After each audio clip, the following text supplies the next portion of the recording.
Hello friends, मैं आरती छवि अपने YouTube channel think positive पर आपका स्वागत करती हूँ। आज का मेरा लेक्चर सीरीज में दूसरा लेक्चर है और आज का मेरा टॉपिक है मध्यकालीन भारत के सल्तनत काल का साहित्यिक स्रोत। मेरे लेक्चर 1 में इस साहित्यिक स्रोतों में ऑलरेडी 2 साहित्यिक स्रोतों की रचना मैंने की हुई है, चचनामा और तहकीके हिंद का, और आज हम उसके आगे के साहित्यिक स्रोतों की चर्चा करेंगे। अगला जो साहित्यिक स्रोत है वो है ताज उल मासिर। इस ग्रंथ की रचना किसने की थी? हसन निजामी ने की थी। यह पुस्तक किस भाषा में लिखी गई है? तो अरबी भाषा में लिखी गई है। इनमें कहीं कहीं फारसी भाषा का भी प्रयोग किया गया है। किस भाषा का प्रयोग किया गया है? तो फारसी भाषा का भी प्रयोग किया गया है। यह पुस्तक अरबी और फारसी भाषा का एक अनूठा मिश्रण है। कौन? तब ताज उल मासिर फारसी भाषा का एक अनूठा मिश्रण है। इसका अभिव्यक्त माध्यम काव्य और गद्य दोनों में है। काव्य और गद्य अर्थात यह जो पुस्तक है ताज उल मासिर, यह काव्य और गद्यांश दोनों में लिखी गई है। इनमें 12,000 पंक्तियां हैं। इस पुस्तक का अंग्रेजी में अनुवाद एलियट और डाउसन ने किया था। किसने किया था? एलियट और डाउसन ने किया था। इस ग्रंथ में 1191 ईस्वी से लेकर 1217 ईस्वी के मध्य भारतीय ऐतिहासिक घटनाओं का वर्णन मिलता है। ताज उल मासिर में 1191 ईस्वी से लेकर 1217 ईस्वी के मध्य भारतीय ऐतिहासिक घटनाओं का वर्णन मिलता है। ठीक है, लेकिन दोस्तों ये जो 1191 जो डेट है 1191 ईस्वी, इस डेट से आप लोग याद कर लीजिए, याद तो आ ही रहा होगा आप लोगों को कि इस तिथि में तराइन का पहला युद्ध हुआ था मोहम्मद गौरी और पृथ्वीराज चौहान के बीच में, जिसमें मोहम्मद गौरी पराजित होता है और पृथ्वीराज चौहान जीत जाता है।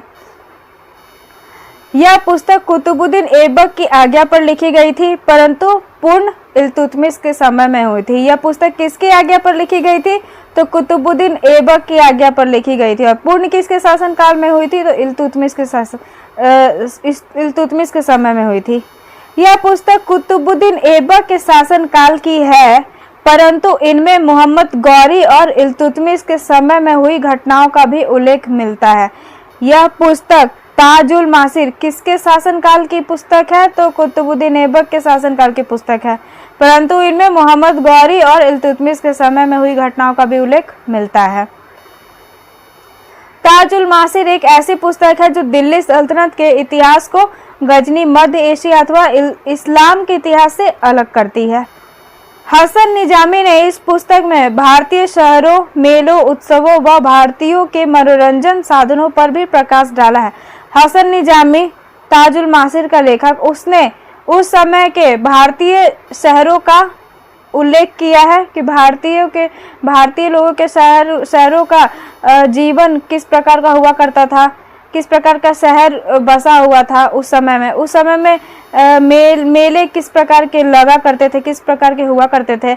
उस समय में भारतीयों का जो उत्सव होता था वो किस प्रकार का उत्सव हुआ करता था, कैसे उन उत्सवों को भारतीय मनाते थे, और उस समय में भारतीय लोगों के मनोरंजन साधन का क्या क्या स्रोत हुआ करता था, किस प्रकार से वो लोग मनोरंजन किया करते थे। इन सब बातों का उल्लेख हसन निजामी ने अपने पुस्तक ताज उल मासिर में किया हुआ है। हसन निजामी के अनुसार कुतुबुद्दीन ऐबक ने दिरहम व दीनार नामक सिक्का चलाया था। कौन से सिक्के चलाए थे? दिरहम व दीनार नामक सिक्के चलाए थे। किसने चलाए थे? कुतुबुद्दीन ऐबक ने। दोस्तों क्वेश्चन पूछता है कि कुतुबुद्दीन ऐबक द्वारा चलाए गए सिक्कों का नाम बताएं, तो दिरहम और दीनार। हमारा अगला साहित्यिक स्रोत है तबकाते नासिरी। इसकी रचना किसने की थी? मिनहाज उस सिराज ने। किस भाषा में की थी? तो फारसी भाषा में की थी। तबकाते नासिरी 13वीं शताब्दी में लिखी गई पुस्तक है। किस शताब्दी में लिखी गई पुस्तक है? 13वीं शताब्दी में लिखी गई पुस्तक है। ये क्वेश्चन पूछता है कि तबकाते नासिरी किस शताब्दी में लिखी गई थी? तो 13वीं शताब्दी में लिखी गई थी। और किसने लिखा था? तो मिनहाज उस सिराज ने लिखा था। किसने लिखा था? मिनहाज उस सिराज, फारसी भाषा में। मोहम्मद गौरी के भारत विजय तथा नव स्थापित तुर्की सुल्तान का इतिहास इसी ग्रंथ से प्राप्त होता है। मोहम्मद गौरी के भारत विजय तथा नव स्थापित तुर्की सल्तनत का इतिहास इसी ग्रंथ से प्राप्त होता है। किस ग्रंथ से प्राप्त होता है? तो तबकाते नासिरी से प्राप्त होता है। तुर्कों के आरंभिक विजय का वृतांत इसी पुस्तक से मिलता है। किनके आरंभिक विजय का वृतांत? तुर्कों के। तुर्क। तो यहाँ पे क्वेश्चन पूछता है कि पहला वो कौन सा तुर्क था जिसने भारत पर सर्वप्रथम आक्रमण किया था? पहला तुर्क तो कौन था? महमूद गजनवी होगा। और दूसरा तुर्क कौन था जिसने भारत पर आक्रमण किया था? तो उसमें होगा मोहम्मद गौरी। पहला तुर्की आक्रमण किसने किया था? महमूद गजनवी ने किया था। और दूसरा तुर्की आक्रमण किसने किया था? तो मोहम्मद गौरी ने किया था।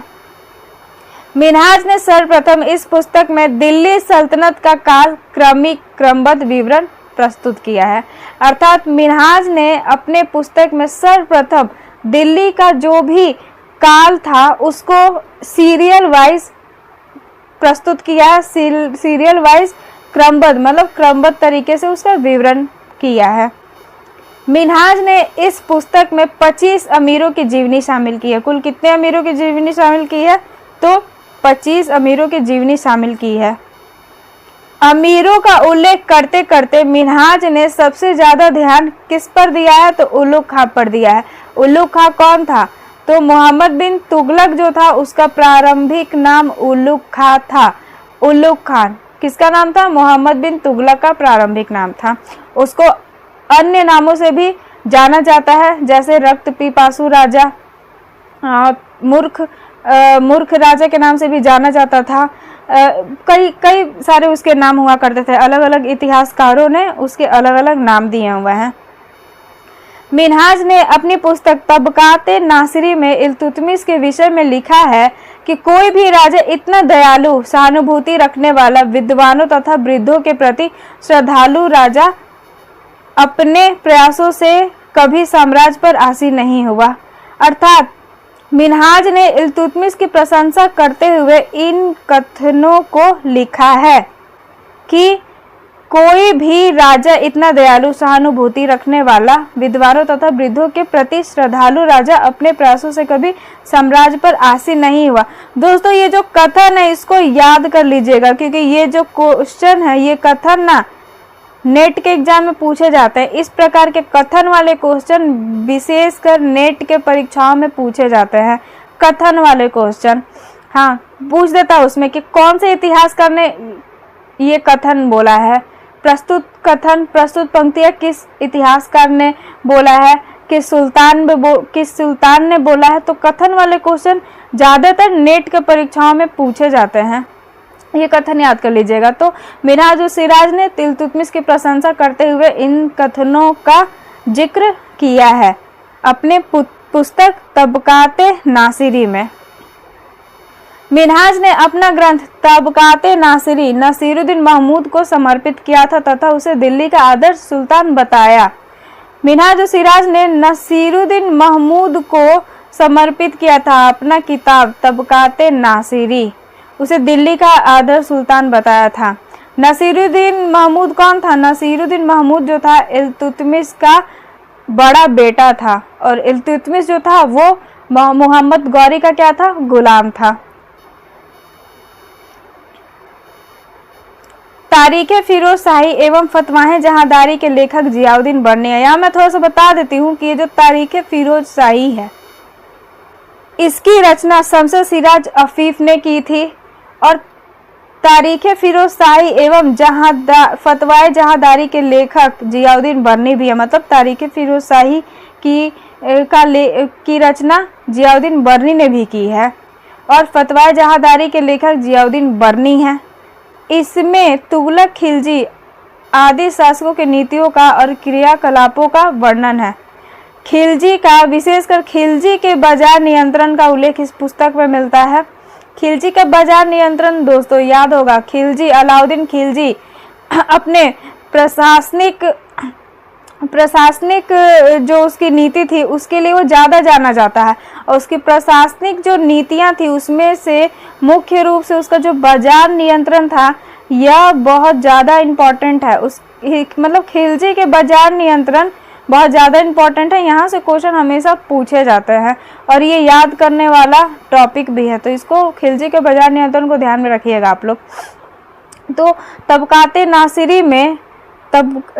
नासिरी में मिन्हाजुस सिराज ने खिलजी के बाजार नियंत्रण का भी उल्लेख किया है। हाँ, इस पुस्तक में बर्नी ने कहा था, प्रत्येक हिंदू के घर अलग टकसाल बन गया था। प्रत्येक हिंदू के घर अलग टकसाल बन गया था। दोस्तों फिर से आ गया ये कथन वाला क्वेश्चन। ये कथन जो है, ये इस टाइप के कथन हमेशा नेट के एग्जाम में पूछे जाते हैं कि यह कथन किसका था। तो कथन वाले जहां भी सेंटेंस आपको मिले उसको याद कर लीजिएगा कि यह कथन किसने कहा था। तो बर्नी ने कहा था। क्या कहा था उसने? प्रत्येक हिंदू के घर अलग टकसाल बन गया था। यह कथन किसका था? बर्नी का था। और यह कथन का उल्लेख किस पुस्तक में मिलता है? तो तबकाते नासिरी में मिलता है। और यहाँ पे जो है उसका कथन क्या है? प्रत्येक हिंदू के घर अलग टकसाल बन गया था। ये जो कथन है, यह कथन जो है MBT से रिलेटेड है।